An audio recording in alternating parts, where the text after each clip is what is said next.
신비평은 1930년대에서 1950년대에 이르기까지 미국을 중심으로 발전한 비평 이론이다. 신비평이라는 용어는 랜서미 리처즈 앰프슨 등과 함께 출간한 뉴크리티시즘에서 비롯되었다. 이들은 랜섬이 교수로 있었던 미국 벤더빌트 대학을 중심으로 모인 남부파들이었는데 이들 외에도 테이트, 웨렌, 비어즐리 등이 있다.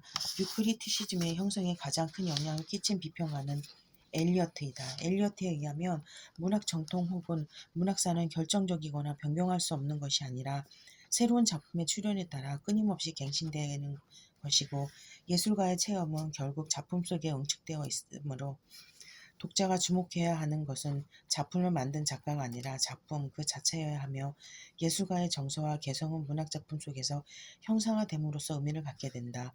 이러한 그의 문학관은 시란 정서의 유출이 아니라 정서로부터의 도피이며 개성의 표현이 아니라 개성으로부터의 도피라는 비개성론 한편의 시에서 정서는 직접적으로 드러나서는 안 되고 구체적 인정물이나 대상을 통해 환기되어야 하는 객관적 상관물 등의 이론으로 구체화되었다. 신비평은 미국 북부 중심에 팽창되는 산업물질주의에 반발하여 보수주의와 규범주의를 강조한 미국 남부지역 학자들의 관심으로 발전하였다. 또한 2차 세계대전 이후 냉전 상황이 더욱 고조되면서 이러한 냉전 이데올리기에서 벗어나 정치나 사회로부터 자유로운 독립적인 연구를 멸망하는 흐름이 조정되면서 자연스럽게 신비평이 적극적으로 수용되었다. 따라서 신비평은 언어비평, 분석비평의 성격을 지닌 것으로 텍스트를 꼼꼼하게 읽고 자세하게 읽는 방법을 전제로 한다. 즉 텍스트의 구성 요소들과 주제 사이의 복잡한 관계를 면밀히 검증하는 독법과 텍스트의 유기적 통일성이 어떻게 구축되는지를 살피는 데 목적이 있는 것이다. 그러므로 신비평은 문학작품의 의미를 구조론적으로 분석하는 데 초점을 두는데 구조는 언어학적, 의미론적, 철학적, 심리학적 요소들의 통일된 복합체이므로 그것은 다양한 기법과 기교로서 작품 속에서 실현된다. 결국 신비평은 작품 속에 구현된 이러한 기법이나 기교의 구조적 의미를 분석하고 있는 이해하는 방법론이다. 라는 점에서 다양한 기법 용어에 대한 이해가 필요하다. 윗셈 비어즐리, 의도의 오류, 감동의 오류, 영향의 오류. 윗셈은 문학작품 그 자체에 초점을 두는 객관주의를 주장한 비평가로서 비어즐리와 함께 의도의 오류, 감동의 오류라는 두 편의 논문을 발표했다. 이 논문에서 그들은 엄격한 객관성을 갖고 문학작품의 특성을 분석해야 한다는 관점에서 작가의 전기를 무시하고 특정 독자들의 정서적 반응도 통제해야만 작가의 의도나 독자의 주관적 감정과 상관없이 객관적으로 존재하는 문학작품의 의미를 밝혀낼 수 있다고 주장했다. 의도의 오류는 작가나 시인의 의도에 따라 작품을 평가하는 데서 발생하는 오류를 말하고 감동의 오류는 독자의 주관적 감정과 영향이 미치는 효과에 따라 작품을 평가하는 데서 발생하는 오류를 말한다. 그들에 의하면 작가의 본래의 의도와 작품에서 성취된 의도 사이에는 근본적 차이가 있는데 이러한 차이를 혼동하는 데서 작품의 이해가 평가의 오류가 발생한다. 또한 문학작품은 그것이 작품으로 완성되는 순간 이미 작가와는 무관한 것이 되므로 이 작품을 또 다른 의미적 실체로 평가해야지 작가가 의도한 것이 그대로 실현된 결과물로 이해해서는 안 된다. 게다가 복잡한 창작의 과정을 거치면서 대부분 작가의 의도는 온전히 실현되지 못하는 경우가 많다는 점에서 작가의 의도는 작품과는 실제적으로 무관한 것이 되기도 한다는 점을 간과해서는 안 된다. 따라서 작가의 생애나 직접적인 환경, 창작에 대한 작가의 견해나 작품의 근원 등에 관한 논의는 비평의 영역에서 제외되어야 한다고 보았다. 특정한 작품을 평가하는 데 있어서 독자에게 끼치는 심리적, 정신적 영향에 지나치게 의존하는 것도 상당히 많은 오류를 범하게 한다. 따라서 문학작품은 감정을 전달하는 수단이 아니라 그 자체의 변별적 자질을 지닌 독립적 실체라는 점에서 주관적 감정의 효용이나 효과의 차원이 아닌 문학작품 그 자체가 지닌 객관적 의미에 대한 해석에 주력해야 한다. 특히 한 작품에 대한 감동은 시시각각으로 변하는 가변적인 속성을 지니고 있고 독자에 따라서도 일률적으로 설명하기 어려운 다양성을 지니고 있다. 그러므로 문학작품을 읽고 감동을 받으면 곧 그 작품은 좋은 작품이라는 식의 주관적인 해석은 올바른 평가라고 할 수 없다. 결국 문화비평은 문학작품 그 자체에 관심을 두어야지 독자에게 미치는 가변적이고 개인적인 영향에 관심을 두어서는 안 된다. 그 결과 독자에게 미친 감동 혹은 영향이 작품을 평가하는 기준으로 작용함으로써 작품 자체의 본질적 이해를 방해하거나 훼손하는 오류를 범하게 된다는 것이다. 브룩스 반어와 역설. 브룩스는 현대시와 전통에서 문학적 언어에 관심을 기울일 것, 어조, 분위기, 목소리, 은유, 상징을 나타내고 그 정당성을 밝힐 것, 내용과 의미의 통일성을 주는 형성 원리를 지각할 것, 작품을 존재하게 하는 창조적 과정을 공유할 것, 유기적 전체성을 긍정적으로 받아들일 것을 강조했다. 또한 잘 빚어진 항아리에서는 시의 구조를 주목하여 반어와 역설을 중요시했는데 시 안에서 여러 요소들이 병치되고 대조될 때 시인이 이러한 요소들을 어떻게 결합시켜 복잡하고 다양한 의미를 조성하는가에 따라 좋은 작품이 결정된다고 했다. 반어는 겉으로 드러난 말과 행동이 실제로 의미하는 말과 행동과 커다란 차이를 보이는 진술로 작품 표층에 드러난 것과 반대되는 말과 행동이 작품 속에 실제적 의미로 구현될 때 발생한다.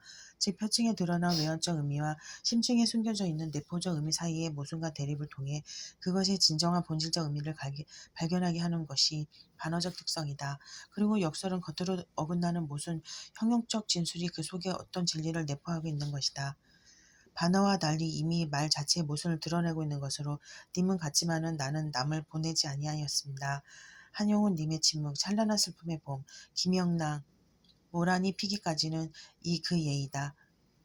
이러한 역설적 진술은 겉으로 드러난 모순 어법을 통해 시적 대상이 지닌 양가적 속성을 부각시킴으로써 심층적 의미의 해석을 불러오는 문학적 언어 사용이라고 할 수 있다. 엠풋은 애매성. 문학적 언어는 일상적 언어와 달리 그 의미를 명확하게 밝혀내기 어려운 애매성 혹은 모호성을 지닌다.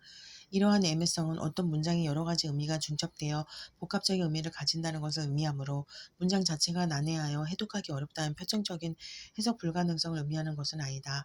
엠프스는 애매성의 7가지 유형에서 한 낱말 또는 문장이 동시에 여러 방향으로 효과를 미치는 경우 둘 이상의 뜻이 저자가 의도한 단일한 뜻을 형성하는 데 기여하는 경우 일종의 동음이의어로 한 낱말로 두 가지의 서로 다른 뜻이 표현되는 경우, 서로 다른 의미들이 결합을 하여 시인의 정신 상태를 나타내는 경우, 시인이 한 개념에서 다른 개념으로 옮겨갈 때 그 변화된 진술이 정확하게 부합되지 않는 경우, 한 진술이 모순되든가 부적절하여 독자가 스스로 해석을 가해야 하는 경우, 한 진술이 근본적으로 모순되어서 작가의 정신에 원천적으로 분열이 있는 경우 등으로 정리하였다. 사물과 대상의 실체를 규정하는 언어는 본질적으로 애매하거나 모호할 수밖에 없다. 지시적 언어의 명확성과는 달리 문학적 언어는 주관과 객관이 상호 반응하는 과정에서 이루어지고 그 대상 자체가 고정되어 있지 않은 유동성을 지니므로 그 의미 또한 명료하게 개념화되기 어려운 것이다. 일상화가 외연적 의미를 벗어나지 않는 지식적이고 전달적인 진술이 반면 문학적 언어는 한 단어가 두 가지 또는 그 이상의 의미를 지시하거나 포함하고 있어서 문학 언어는 함축적이고 내포적이며 다의적인 속성을 지닌다. 결국 이러한 문학 언어는 규범적이고 객관적인 차원을 벗어나 개성적이고 주관적인 언어가 되지 않을 수 없다. 테이트 내포와 외연 시적 긴장. 테이트는 언어의 문자적 의미인 외연과 비유적 의미인 내포에서 접두사인 EX와 IN을 제거하고 남은 긴장이라는 의미를 창안했다. 외연은 작품 외부를 향하는 힘이고 내포는 작품 내부를 향하는 힘이란 점에서 양자는 밖과 아니라는 대립적 자질로 충돌하는 양상을 드러내는데 이러한 의미의 균형 상태를 긴장이라고 명명한 것이다. 즉 문학적 언어는 이질성의 측면과 동질성의 측면이 지닌 긴장 관계 속에서 나타난다고 보고 이러한 긴장의 언어 사용이 문학을 문학답게 하는 결정적 요인이 된다는 것이다. 테이트의 주장이 있기 전부터 내포적인 것과 외연적인 것 사이에 충돌이 가져오는 힘의 균형에 대한 주장은 있었다. 존 드위는 내부적 긴장이 없으면 목표가 곧장 흘러가 버릴 것이다. 발전과 성취라고 할 것은 없어질 것이다. 저항이 있다는 것이 작품의 창작에서 지성이 있을 자리를 확보시킨다고 말했고 리처즈 역시 예술은 충동적 요소들의 힘겨운 화합을 이루어준다고 했으며 콜리지도 예술적 능력의 상상력이 서로 반대되는 요소들의 화합 또는 균형을 이룬다고 했다. 이처럼 문학의 힘은 그것이 나타내는 현실과 이상의 긴장, 시적 율격과 일상 언어의 리듬과의 긴장, 문학적으로 쓰인 낱말의 여러 뜻 사이에 벌어지는 긴장으로 발생하는 애매성, 표면적 의미와 이면적 의미 사이의 차이에서 비롯되는 긴장이 만드는 역설 등 동질적인 요소와 이질적인 요소 간의 의미 있는 긴장에서 발생한다고 할 수 있다. 형식주의 비평의 의의와 한계, 문학 외적 요소에 치중하는 역사주의 비평이나 사회문화 비평과는 달리 형식주의 비평은 문학 작품의 내적 요소들에 대한 자세한 읽기나 분석을 통해 그 작품의 구조적 의미를 탐색하는 것이란 점에서 중요한 의미가 있다. 문학 작품의 내적 요소들에 대한 자세한 읽기나 분석을 통해 그 작품의 구조적 의미를 탐색하는 것이란 점에서 중요한 의미가 있다. 문학 작품을 둘러싼 외부적 요인이 작품 해석과 밀접한 연관을 맺고 있는 것은 분명한 사실이지만 문학의 본질은 언어 구조물로서의 그 자체의 속성에 있으므로 지나치게 외부적 요인들에만 의존하는 작품 해석은 문학의 본질을 벗어나 해석을 가져올 수 있다는 것이다. 따라서 형식주의 비평은 문학 작품이 이루는 언어의 구조적 특징들을 분석하는 데 초점을 두고 이러한 구조적 특징이 일상적 언어 사용과는 다른 문학적 언어 사용의 특이성에서 온다고 보고 이러한 문학성을 드러내는 기법적 양상들을 중요한 비평적 기준으로 삼았다. 형식주의가 곧 기법주의가 되는 이유도 바로 여기에 있다. 하지만 이러한 내부 절대화의 논리는 결국 외부를 배제하는 극단적 언어주의로 흐를 수밖에 없었다. 문학 작품을 작가와 시대 그리고 독자의 영역과 무관한 데서 이루어지는 것으로 만들어버리는 명백한 한계를 노출하고 있다. 그 결과 언어적 요소 이상의 정신적인 측면이 나 사상적인 측면과 관계있는 문학작품의 내용성을 철저하게 외면함으로써 결과적으로 문학작품에 대한 다양한 해석을 차단하는 결과가 되고 마는 것이다. 또한 작품의 사회적 역할이나 독자의 역할을 원천적으로 차단함으로써 문학이 지닌 본래적 기능으로서의 사회적 소통의 차원이나 역사와 현실을 선도하거나 비판하는 정치적 목소리의 가능성을 부정하는 것이 되어버려 문학의 현재적 의미나 위상에 대한 그 의의를 상당 부분 훼손시키기도 한다. 결국 이러한 내부 절대화의 언어적 논리 역시 문학작품 해석에 있어서 심각한 오류를 발생시키는데 외적인 지식이나 가치에 의존하지 말고 오로지 작품의 언어나 구조 분석에만 치중하는 데서 객관적 오류가 발생할 수도 있다. 구조주의 비평 개관 구조주의 비평은 언어학의 방법론을 토대로 문학의 과학화를 시도한 것으로 문학 외적 요소에 치중하는 역사주의를 반대하고 문학 내적 요소에 주목하는 형식주의를 계층한 측면이 있다. 구조주의는 단순한 경험주의에 대한 반대를 통해 문학작품의 표면을 분석해 들어가면 이면에 심층적 구조가 내재되어 있으므로 그 구조를 찾아내는 것이 목표이다. 따라서 개별 주체들의 심리나 의식 그리고 사회적 경험과 시대적 환경 등을 강조하는 주관적 요소를 철저하게 배제하고 모든 사회 문화 현상을 개별 주체의 활동이 만들어낸 결과가 아닌 인간의 의식 속에서 보편적으로 내재되어 있는 구조가 발현될 것으로 보았다. 그러므로 문학작품 속의 구조를 밝혀내고 분석하는 객관적이고 과학적인 연구가 문학 연구의 방향이 되어야 한다는 것이다.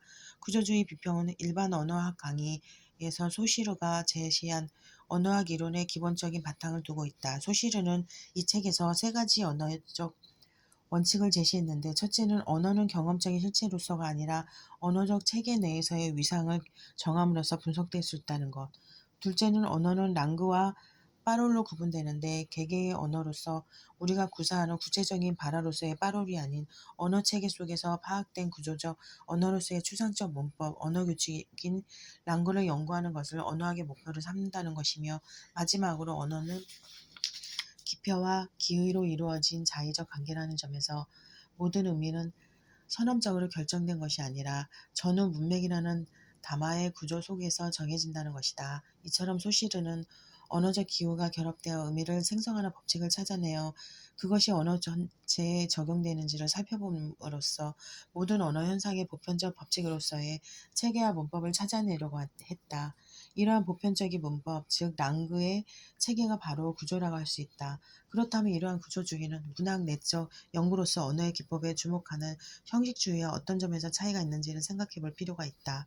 러시아 형식주의와 프랑스 구조주의는 많은 유사성을 가지고 있지만 형식주의가 문학체계 전체 랑그에 비추어 개별 예술작품 빠로를 밝히는 일에 주로 관심을 쏟는 데 비해 구조주의자들은 랑그 전체, 즉 기호체계 자체를 총체적으로 밝혀내려는 방향을 취한다. 따라서 구조주의자들의 활동은 자연이 상부 구조에 대한 연구, 이데올리에 대한 연구가 되는 경향이 있으며 인간의 의식적인 삶을 무의식적으로 규정하는 가치체계나 기호체계들에 대한 총체적 분석으로 나아간다. 그렇기 때문에 구조주의의 연구 업적 속에는 마르크스주의에서 제기된 상부 구조와 토대의 문제가 어떻게든 다루어지기 마련이다. 구조주의는 문학을 포함한 모든 문화의 구조가 언어의 구조와 유사하다는 것을 전제로 한다. 그리고 이러한 구조는 개별 작품, 빠롤의 의미를 파악하는 데서 발견되는 것이 아니라 각 텍스트 간의 관계, 즉 랑그에서 그 의미를 찾을 수 있다고 보았다. 비유해서 말하자면 현식주의는 숲속의 나무들 각각에 대해서는 그 의미를 미시적으로 분석해내지만 결과적으로 각각의 나무들이 구성 요소가 되어 전체를 이루는 숲의 구조적 의미에 대해서는 설명하지 못하는 한계를 지녔다. 따라서 숲 구조의 체계에 대한 파악이 전제되어야 나무 기법들이 만들어내는 의미도 제대로 이해할 수 있다는 것이다. 이러한 구조주의 비평은 프랑스와 체코를 중심으로 전개되었는데 레비 스트로스, 롤랑 바르트, 블라디미르 프로프, 줄리안 그레마스, 치페당, 치베탕 토도로프, 제라르 주네트 등에 의해 이론적으로 체계화되었다. 프랑스 구조주의, 레비 스트로스 구조주의 인류학. 레비 스트로스는 구조주의의 원리를 문화현상 전반에 적용하고자 했는데 이를 위해 마르크스주의, 프로이트 심리학, 지질학 등의 영향을 받았다. 즉 모든 표면 현상에는 그것을 결정하는 심층 구조가 있다는 구조주의의 원리를 통해 사회현상의 심층에는 자본주의 사회구조가 있고 겉으로 드러난 의식은 무의식의 구조에 의해서 발현되는 것이며 지표면의 현상을 결정하는 것은 지층 구조라고 보았다. 레비 스트로스는 이러한 구조주의 이론을 인류학 연구 방법에 적용했는데 친족 관계는 혈연이라는 개인적인 관계에 의해 형성되는 것이 아니라 인간의 의식 내부에 있는 표상의 체계에 의해서 결정된다는 것이다. 이때 인간의 의식은 신화적 의미를 부여받는데 인간이 믿는 신화 혹은 신화적 언어에 의해서 그러한 현실이 이루어진다고 믿는 관습적 체계가 무의식적으로 구조화되는 것이다. 오늘날 민족을 혈연 공동체가 아닌 상상의 공동체를 보는 이유도 바로 이러한 신화적 무의식이 인간의 삶과 의식 속에 투영된 결과라고 할 수 있다. 롤랑 바르크, 기호학. 바르트는 소시르의 구조주의 언어학과 레비 스트로스의 구조주의 인류학을 의미작용의 기호학 이론으로 확장해 나갔다. 문학작품은 발신자가 수신자에게 전달하는 일종의 기호체계이다. 기표의 기의가 결합하여 기호로 전달되는 과정을 의미작용 혹은 의미화라고 하는데 바르트에 의하면 이러한 의미작용은 두 가지 단계로 구분된다. 1차적 단계는 기호가 현실을 대표하는 자연적인 수준이며 2차적 단계는 기호화된 언어 표성으로서의 기표가 함축적 의미를 지닌 기의를 생성함으로써 또 다른 기호를 생산하는 신화적 수준의 것을 의미한다. 여기에서 신화란 고전적인 신화체계를 의미하는 것이 아니고 일종의 특수한 언술체계로서의 의미체계를 의미한다. 이러한 신화적 의미작용은 상징과 유추에 의해서 기표와 기의의 관계가 새롭게 형성되는 것으로 무수히 반복되고 확장될 수 있다. 즉 아래 그림에서 제기된 1차적 기표가 생성되는 과정은 수사적인 차원에서의 언어적 의미작용이고 2차적 기표가 생성되는 과정은 신화적인 의미를 생성하는 신화적 의미작용이다. 신화적 의미작용, 언어적 의미작용, 기표 기의, 1기호 기표, 2기의, 3기호 기표. 롤랑 바르트는 이러한 언어적 의미작용을 일상생활의 모든 문화적 행위에 적용하여 신화적 의미작용을 체계적으로 설명하고자 했는데 이러한 연구 방법이 바로 기호학이다. 기호학은 언어를 비롯한 모든 사회적 문화적 관습 속에서 기호의 의미작용을 분석하는데 적용되는데 의상, 요리, 건축 등을 일종의 언어적 기호적 의미작용으로 봄으로써 그것들이 갖고 있는 의미를 구조화하고자 한다. 예를 들어 바르트는 의상은 개인의 표현이나 스타일의 문제를 보지 않고 언어체계와 마찬가지로 일종의 의상체계의 작용으로 분석했다. 즉 낭구에 의해서 무수한 빠롤이 생산되듯이 의상체계에 의해 각 의상들의 조합이나 결합이라는 다양한 패턴이 구성된다고 본 것이다. 스커트, 블라우스, 재킷이라는 의상조합은 바로 이러한 의상체계에 의해 구성된 형식이라는 것이다. 블라디미르 프로프 민담 형태론. 구조주의 원리를 서사 장르의 분석에 적용한 것이 구조주의 서사학이다. 모든 언어 빠롤의 심층의 보편적 문법 랑그이 존재하듯이 모든 이야기의 심층에는 그 이야기를 생성하는 일종의 서사적 문법이 내재되어 있다는 것이다. 따라서 이야기의 구성 원리의 서사적 문법을 찾아내어 서사의 보편적인 법칙을 구조적으로 설명해내는 것이 바로 구조주의 서사학이다. 구조주의 서사학의 핵심은 플롯에 대한 분석에 있는데 이때 플롯은 내용적인 측면보다는 형식적인 측면에서 이야기를 구성하는 기능소의 결합이란 차원에서 분석된다. 이러한 연구 방법의 대표적인 것으로 프로프의 러시아 민담에 대한 구조적 연구가 있다. 프로프는 러시아 민담을 분석하면서 이야기를 작은 단위로 나누어 일종의 플롯 분석을 했다. 그 결과 러시아 민담의 플롯은 최대 31개의 기능소로 나누어지는데 이것은 그 이상을 초과하지 않는 범위 내에서 항상 똑같은 순서로 나타난다는 것이다. 프로프가 제시한 민담의 기능소 중 마지막 부분을 보면 아래와 같다. 25. 어려운 과제가 주인공에 부과된다. 26. 그 과제가 해결된다. 27. 주인공이 인정받는다. 28. 가짜 주인공 혹은 악당이 드러난다. 29. 가짜 주인공에게 새로운 모습이 주어진다. 30. 악당이 벌을 받는다. 31. 주인공과 결혼하고 왕위에 오른다. 하지만 이러한 서사 단위 분석은 모든 소설의 줄거리를 사실상 동일하게 만들어 대부분의 서사 문학을 같은 이야기의 변형으로 보는 지나치게 단순한 해석에 이르게 된다.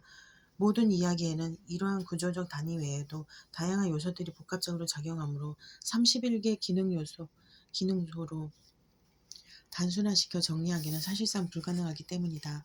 대체로 이야기 구조가 단순하고 복잡하지 않는 서사문학의 분석에는 어느 정도 용이할지는 모르지만 서사 전개가 아주 다양하고 복잡한 현대소설의 서사구조를 분석하고 이해하는 데는 적합하지 않은 한계가 뚜렷하다고 할 수 있다.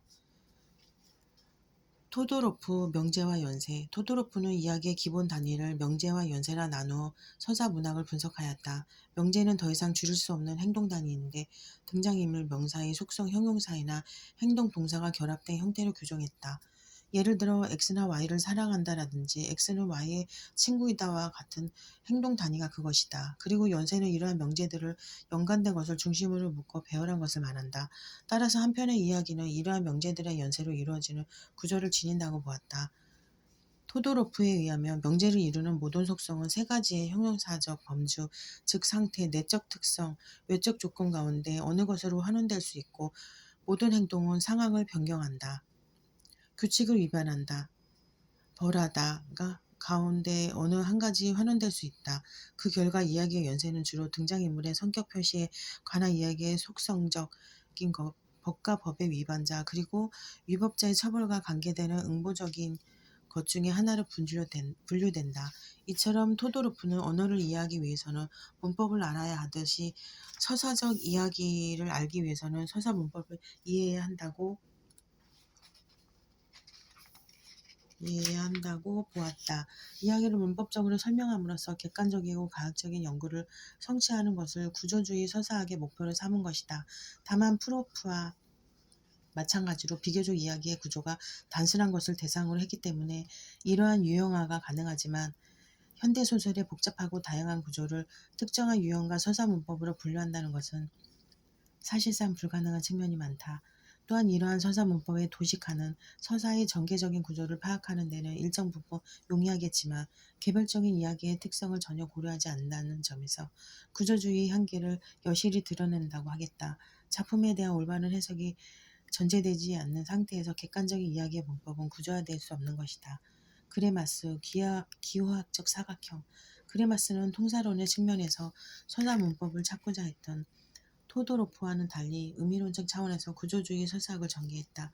즉 텍스트에서 의미가 어떻게 형성되는지 그리고 이러한 의미 생성이 어떻게 이야기를 구조화하는지에 대해서 관심을 기울인 것이다. 이를 위해 그레마스는 의미작용을 네 가지의 층위로 구분하여 설명했는데 가장 표층에 드러나는 텍스트의 층위 바라, 상황을 고려한 담론의 층위, 행위자 모델의 도식적 구조인 이야기체의 층위, 가장 심층의 의미 생성의 층위가 그것이다. 구조주의자들은 이양 대립의 관계로 의미를 규정한다. 즉 남자는 여자라는 존재와의 이양 대립을 통해서 의미를 생성한다는 것이다. 하지만 모든 사물이 대상들이 이러한 이항 대립의 구조를 명확하게 설명될 수 있는 것은 아니다. 의미는 이항 대립의 체계보다 훨씬 더 복잡하고 미세한 의미소들의 복합적인 작용으로 생성되기 때문이다. 그레마스는 이러한 의미들의 복잡한 관계를 해명하기 위해 기하학적 사각형 모델을 제시한다. 예를 들어 흰색이라는 개념을 기하학적 사각형에 의해 그 의미를 설명하면 아래 그림과 같다. 흰색, 검은색, 흰색, 희지 않음, 검은지 않음, 검은색. 검은색이 없다면 흰색이라는 개념은 무의미하므로 흰색은 검은색과의 이항 대립에 의해 그 의미를 갖는다. 그러나 사실 이러한 이항 대립은 흰색과 다른 색들과의 관계를 매개하지 않으면 정확히 그 의미를 규정할 수 없다.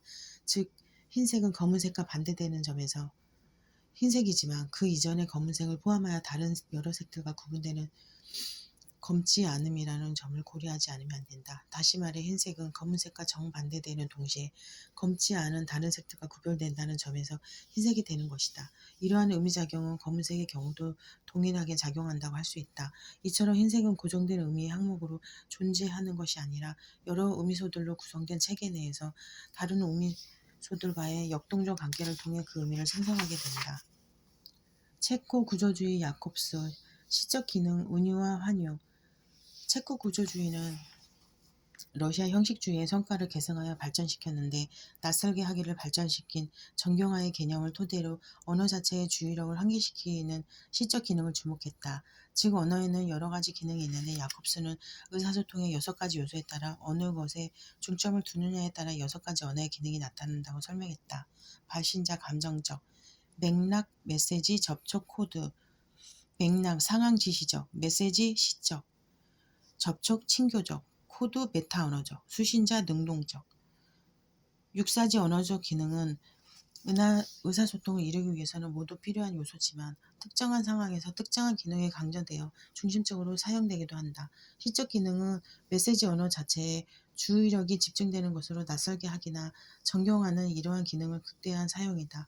즉 시적 기능을 두드러지게 드러내는 기법으로서의 정경화는 일상적인 언어 사용으로부터 벗어나 새로운 언어 문법을 생성하는 규범적 언어로부터의 일탈을 의미한다. 따라서 야콥스는 시를 일상 언어에 가해진 조직적 폭력이라는 점에서 시적 언어와 일상 언어 사이에는 근본적인 차이가 있다고 했다. 일상 언어는 사물과 대상에 대한 지시적 기능을 가지는 것으로 정보나 메시지 전달의 차원에 머무르지만 시적 언어는 외부적인 것을 지시하는 데 그치는 것이 아니라 그 자체로 내적 의미를 포함하는 자기 초점의 특성을 지닌다는 것이다.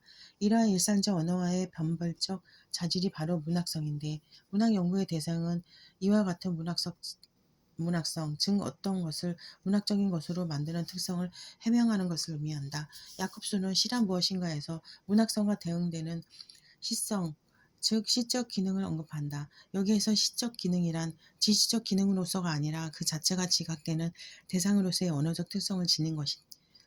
시어라고 보는 것이다. 이러한 시적 기능은 다른 요소들을 변형시키고 그 요소들과 함께 작품 전체의 성격을 결정하고 조직하는 역할을 한다. 따라서 이러한 시적 기능을 실현하기 위해서는 일상 언어와 구분되는 문학적 언어로서의 기법과 형식이 요구되는데 기법과 형식의 구조화가 시를 시답게 만드는 시적 기능의 필수적 요건이 된다. 이처럼 야콥스는 일반적으로 언어로 이루어진 산문과 구분되는 시의 언어적 특징을 설명하기 위해 은유와 환유를 설명한다. 운유가 원관념과 보조관념 사이의 유사성에 근거한다면 환유는 인접성에 기초한다. 예를 들어 저기 꼬마가 서 있다 해서 꼬마는 어린이, 아이, 소년 등 유사한 용어 가운데 유사성의 측면에서 선택된 것이고 지금 청와대는 중대한 정책을 고려 중이다 해서 청와대는 건물을 내세워 대통령을 시사하는 의미를 확보하는 인접성의 측면에서 선택된 것이라고 할 수 있다. 또한 야콥스는 운유는 시의 원리에서 우세하게 드러나고 환유는 산문의 원리에서 두드러지게 드러난다고 구분했다. 여기에는 선택의 배열이라는 특성으로 차이가 나타나는데 사람은 혼자 펄럭이고의 경우 나부기다, 펄럭이다, 흔들리다 등의 선택한 가운데 펄럭이다가 선택되어 주어인 사람의 서술어로 배열되고 있다. 사실 펄럭이다는 사람이 아닌 깃발의 서술어로 선택되는 것이 더욱 적합한데 사람의 움직임과 깃발의 움직임을 등가적으로 판단하고 인접성에 기초하여 이질적인 두 단어를 연결하여 배열하고 있는 것이다. 이처럼 시적 기능은 시적 기능은 아래 이육사의 청포도에서 보듯이 등가성의 원리에 의해 선택의 축에서 배열의 축으로 연결되면서 일상적 언어와는 다른 시적 언어로서의 특성을 갖게 된다. 반면 산문의 경우에는 이러한 시적 기능이 약화되고 지시적 기능이 우세해서 주어와 서술어 간의 배열 관계에 초점을 두고 의미적 인접성을 가진 호응 관계가 자연스럽게 이루어지는 것을 중요하게 여긴다. 따라서 산문은 시와는 달리 인접성에 기초한 언어 배열의 정합성을 강조하는 환유 원리가 우세하게 되는 것이다. 선택, 배열, 이 마을 전설이 주저리 열리고 고향, 이야기 알라리, 고향, 옛날 주절주절. 구조주의 비평의 의의와 한계. 구조주의 비평은 문학작품을 자율적이고 독립적인 실체로 보고 언어학적 방법론을 통해 작품의 내적 구조를 밝혀내는 데 목적이 있다. 하지만 이러한 구조에 대한 집착은 가치평가를 배제하고 역사를 도외시하여 텍스트의 사회역사적 관련성을 무시하는 경향이 뚜렷하다. 또한 문학작품을 주체적 해석의 차원에서 창조적 의미를 파악하는 대상이 아닌 이미 선언적으로 주어진 객관적 구조물로 본다는 점에서 명백한 한계를 지닌다. 이러한 구조주의의 문제점을 두고 프레드